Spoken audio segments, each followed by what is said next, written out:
Le Sénégal dispose désormais d'une nouvelle Assemblée nationale.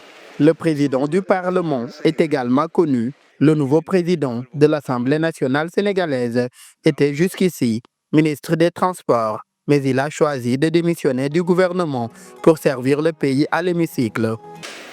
Nous allons passer maintenant à l'élection des autres membres du bureau.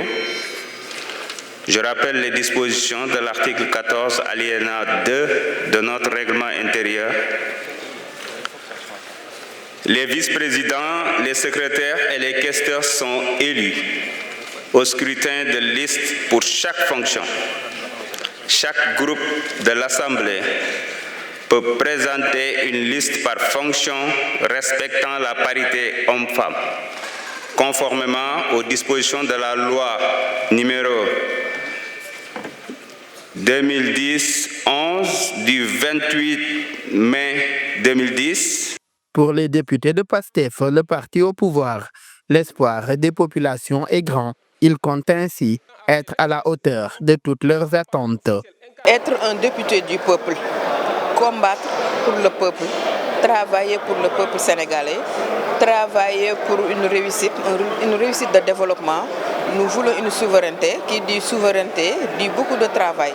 Donc nous, notre sacerdoce, c'est d'être avec la population sénégalaise. Nous ne devons pas les décevoir. Donc on a une détermination.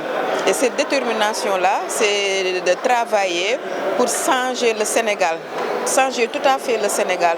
Parce qu'on a trouvé un Sénégal en faillite, où il y a beaucoup de problèmes. Du côté de l'opposition, la posture républicaine est prônée. Moi, j'en suis à ma 6e législature. J'étais député depuis la vieille opposition. Alors donc, j'ai traversé 2 régimes déjà, ce qui fait que donc, moi, mon attitude ne peut être qu'une attitude républicaine, c'est-à-dire être à l'Assemblée nationale pour le peuple. On y est déjà par le peuple, nous y serons pour le peuple. C'est dire donc que nous resterons attentifs à l'ensemble des propositions et des projets de loi qui seront à l'Assemblée nationale et nous allons les observer, y travailler, les voter en fonction de l'intérêt de nos populations. Après les législatives anticipées du 17 novembre dernier, le Conseil constitutionnel sénégalais a procédé le 27 novembre à la proclamation des résultats définitifs du scrutin. Cette nouvelle Assemblée nationale installée est attendue sur le vote des budgets de l'année 2025 et des réformes nécessaires à mener par les actuelles autorités sénégalaises.